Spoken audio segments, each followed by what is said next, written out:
এই একটি কারণে হাজার হাজার লক্ষ লক্ষ মা বোনের নামাজ হয় না। জানে না যে নামাজের মধ্যে পুরুষের নাভি থেকে হাঁটু পর্যন্ত ঢাকা যেরকম ফরজ, কাঁধও ঢাকার কথা হাদিসে আসছে, আর মহিলাদের পুরা আপদমস্তক ঢাকতে হবে নামাজের মধ্যে। মহিলাদের নামাজের জন্য শর্ত হলো নামাজের মধ্যে যে সতর আছে সতর ঢাকতে হবে, অর্থাৎ মাথা থেকে নিয়ে পা পর্যন্ত দুই হাতের কবজি ছাড়া, মুখমণ্ডল ছাড়া বাকি পুরো শরীর ঢাকতে হবে তাকে। পায়ের পাতারটুকু একদম গোড়ারটুকু তিনি ঢাকবেন না, বাকি পুরা শরীর তিনি ঢাকবেন। এই ঢাকা তিনি যদি সম্পাদন করতে পারেন শাড়ি দিয়ে, নামাজ হয়ে যাবে, কোনো অসুবিধা নেই। আর যদি শাড়ি দিয়ে না পারেন তাহলে শাড়ি পরবেন না, অন্য কোনো কিছু সাথে পরবেন। সাধারণত শাড়ি পরলে যেটা হয়, হাতের এই যে গোছাগুলো এগুলো বের হয়েই যায় রুকুতে সেজদাতে উঠা বসার সময়। গলার অংশটা দেখা যায়, কাঁধের অংশ দেখা যায়, চুল টুল সবগুলো থাকে না ঢাকে, কিছু না কিছু দেখা যায়। এই জন্য যদি শাড়ি পরে পেটিকোট পরে কোনো মা বোন নামাজ পড়তে চান, তার উপরে একটা বড় ওড়না পরে নিতে হবে, যাতে করে ওই যে তার হাতের গোছা অথবা গলা, কাঁধ, চুল কোনো কিছু দেখা না যায়, শুধু মুখমণ্ডল খোলা থাকবে। আজকাল অনেক সুন্দর সুন্দর ওড়না বের হয়েছে, নামাজের ওড়না। এই নামাজের ওড়নাগুলো যদি পরে নেন নামাজের সময়, মাথা থেকে পা পর্যন্ত আপনার পুরাটা ঢেকে যাবে শরীর। ওইটার ভেতরে আপনি হাত বাঁধবেন এবং রুকু সেজদা করবেন, হাত উঠাবেন, শুধুমাত্র মুখমণ্ডলটা খোলা থাকবে। ভেতরে আপনার শাড়ি থাকুক আর থ্রি পিস থাকুক, কোনো অসুবিধা নেই। শুধু শাড়ি পরে যদি নামাজ পড়েন তাহলে সতর এটা অনেক সময় উন্মুক্ত হয়ে যাবে। এই একটি কারণে হাজার হাজার লক্ষ লক্ষ মা বোনের নামাজ হয় না। জানে না যে নামাজের মধ্যে পুরুষের নাভি থেকে হাঁটু পর্যন্ত ঢাকা যেরকম ফরজ, কাঁধও ঢাকার কথা হাদিসে আসছে, আর মহিলাদের পুরা আপদমস্তক ঢাকতে হবে নামাজের মধ্যে। শাড়ি পরলে আপদমস্তক, শুধু শাড়ি পরলে উপরে যে ওড়না না পড়ে তাহলে কোনোদিনই পরিপূর্ণভাবে নামাজের সতরটা ঢাকা সম্ভব হয় না। কেউ যদি ঢেকে ঢুকে পারে তার ব্যাপার, কিন্তু পারবে না। পেট, পিঠ কোনো এক অংশ উন্মুক্ত হয়ে যাবে। উন্মুক্ত থাকলে নামাজ হবে না, বিধায় উপরে ওড়না পরে তারপর পড়তে পারেন। এই জন্য সবচেয়ে বেটার হলো নামাজের জন্য আপনি মেসি জাতীয় যদি পরেন, ফুল হাতাওয়ালা মেসি, আর উপরে ওড়না পরেন মাথা ঢাকার জন্য, তাহলে সেটা সবচেয়ে বেটার। অথবা থ্রি পিস পরলেন কিন্তু ওড়না এমনভাবে ঢাকলেন যাতে করে শুধু মুখমণ্ডল খোলা থাকে, দুই হাতের কবজি খোলা থাকে। এরপরে প্রশ্ন হলো, আমার স্ত্রীকে বারবার পর্দা করার কথা বললেও সে পর্দা করে না, এখন আমি কি করব? যে প্রশ্নটা করেছেন আমি তাকে বলতে চাই, আপনি নিজে পর্দা করেন কিনা, আপনার চোখের পর্দা করেন কিনা। এই প্রশ্নটা এই জন্য করছি যে অনেক পুরুষ আছে নিজে দুনিয়ার বদমাইশি সব করবে, চায় আমার বউটা ফেরেশতা থাকুক, কোনো দিক তাকাইতে পারবে না, বউ ফেসবুক টিপতে পারবে না, কিন্তু সে সারাদিন ইটিস পিটিস করবে অন্যদের সাথে। আছে না না এরকম রোগের রোগী? তো এগুলো তো খারাপ জিনিস। আপনি নিজে সলিড থাকতে হবে, তাকেও সলিড রাখার চেষ্টা করতে হবে। মহিলাদেরকে বোরকা পরানোর জন্য একটু কাউন্সেলিং করতে হবে। আমি সবসময় বলি যে সমস্ত মহিলারা বোরকা পড়তে চান না বা পর্দা করতে চান না, বোরকা বলে কোনো কথা না, পর্দা করতে চান না, হিজাব করতে চান না, তারা বাহিরে যখন খোলামেলা পোশাকে যান, সেজে গুজে যান, তাদেরকে অন্য পুরুষরা দেখে কি চিন্তা করে?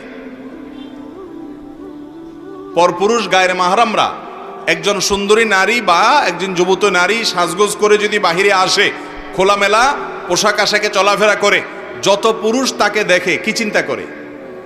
আপনারা জানেন না কি চিন্তা করে? আপনি নিজে কি চিন্তা করেন? সবাই সে চিন্তা করে। কথা ঠিক বলছি না? আল্লাহ তাআলা এটা সৃষ্টিগতভাবে এভাবে করেছেন। আপনি যদি বলেন না না হুজুর আস্তাগফিরুল্লাহ, তওবা তওবা, আমার মনে কোনো বাজে চিন্তা আসে না, তাহলে হয় আপনি অসুস্থ আর নাহলে মিথ্যুক। হয় আপনার ডাক্তার দেখানো দরকার, আপনার শরীরে সমস্যা আছে, আর না হয় আপনি মিথ্যুক। 3 নম্বরটা হওয়ার কোনো সম্ভাবনা নাই। এবার আপনি চিন্তা করেন, যেই বোন পর্দা ছাড়া বাহিরে যাওয়াটাকে তার জন্য তিনি এটা প্রাউড ফিল করার মতো বিষয় মনে করছেন, ন্যূনতম যদি তার ভিতরে আত্মসম্মান বোধ থাকে, সে চিন্তা করবে বাজারে যতগুলো মানুষ আমাকে দেখছে, আমাকে নিয়ে মনে মনে সে এমন এমন কল্পনা করছে, ওই কল্পনার কথা যদি মুখ দিয়া বলে তাহলে ঘৃণায়, ক্ষোভে, দুঃখে, কষ্টে তার আত্মহত্যা করতে মনে চাইবে। আত্মহত্যা করা হারাম, বুঝাইতে চাইলাম যে সে নিজেকে শেষ করে দিতে মনে চাইবে, এত জঘন্য খারাপ লাগবে তার কাছে। অথচ সেই মানুষটাই যখন দেখে বলে আপা অনেক সুন্দর লাগছে, ভাবি অনেক সুন্দর লাগছে, ওই মহিলা মিটমিট করে হেসে ওইটাকে অ্যাপ্রিসিয়েট নিচ্ছে, সেটাকে গ্রহণ করছে। সে জানে না যে ওই সুন্দর লাগা কথার যে বলছে তার মনে বাজে কল্পনা আসবে। যদি কখনো না আসে, হতে পারে প্রাইমারি লেভেলে কারোর মনে বাজে চিন্তা আসলো না, কিন্তু আসবে।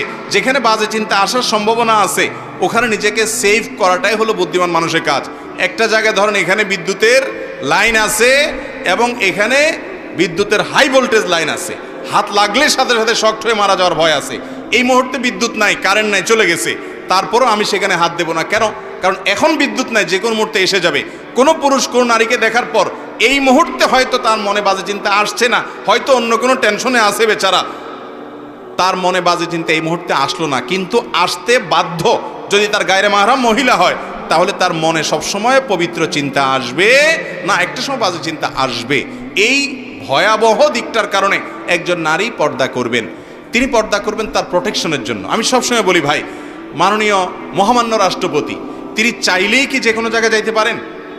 যদি আমাদের মহামান্য রাষ্ট্রপতি প্রায় সময় মজা করে বলেন যে একটা ডিম আমাকে খাইতে দিলে ডাক্তাররা এবং যারা দায়িত্বশীল আছেন আমার নিরাপত্তার জন্য, এরা খেতে খেতে খেতে খেতে চেক করতে করতে আমার কাছে এসে অল্প একটু টিকে কোনো রকম।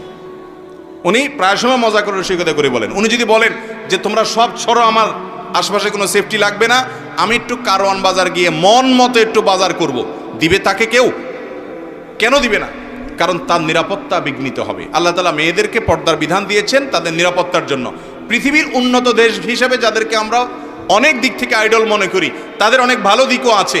সেই ইউরোপিয়ান পশ্চিমা দেশগুলোতে মহিলারা পুরুষরা সবাই উচ্চশিক্ষিত, তথাকথিত সভ্য ভদ্র, অনেক দিক থেকে আমাদের চাইতে ভালো। কিন্তু কর্মক্ষেত্র থেকে নিয়ে শুরু করে শিক্ষা প্রতিষ্ঠান পর্যন্ত সর্বস্তরে মেয়েরা যৌন নির্যাতনের শিকার যে পরিমাণ হয়, পত্রপত্রিকার রেশিওগুলো দেখলে বোঝা যায় আমাদের সমাজে, মুসলিম প্রধান সমাজে এখনো পর্যন্ত মেয়েরা সেই তুলনায় হাজারো গুণ ভালো আছে আলহামদুলিল্লাহ। এর মূল কারণ হলো পর্দা।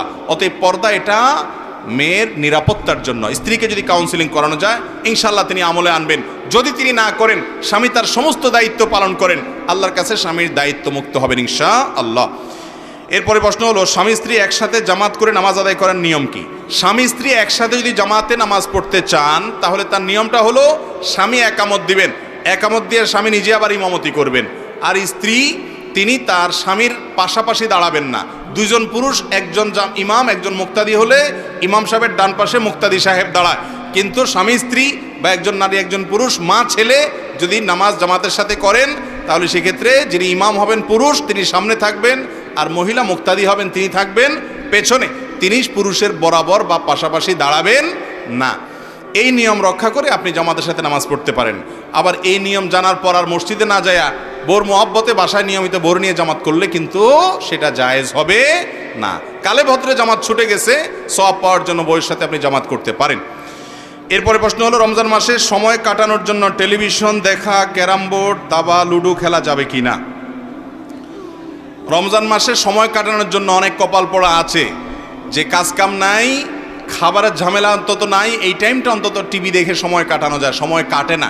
আমাদের হাতে এত সময় যে এটা কাটানোর জন্য আমাদের লুডো খেলা লাগে, ক্যারাম খেলা লাগে এবং টিভি দেখা লাগে। আর সাহাবীদের কাছে সময় এত কম ছিল, তারা এসে নবীজির কাছে বলতেন, ইয়া রাসূলুল্লাহ, ইসলামের এত কাজ এগুলো করে আমরা কুলাই না, আপনি একটু সংক্ষেপ করে দেন, সময় পাচ্ছি না। তারা সময় পাইতেন না সাহাবীরা, আর আমাদের এত সময় যে কাটানোর জন্য এগুলো করা লাগে। মনে রাখবেন, রোজার উদ্দেশ্য মানুষকে মুত্তাকি বানানো।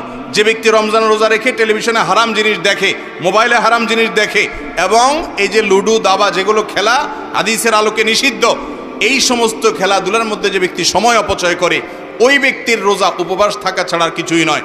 আপনার হাতে যদি সময় থাকে আপনি কোরআন তেলাওয়াত করেন, আপনি একটা ইসলামিক বই পড়েন, আপনি একটা নলেজ অর্জন করেন, স্কিল ডেভেলপমেন্টের জন্য কোনো উদ্যোগ নেন, আপনি অন্য মানুষ উপকার করেন, বইয়ের ইফতারি বানানোতে হেল্প করেন, মায়ের কাজে সহযোগিতা করেন। কাজের অভাব নেই।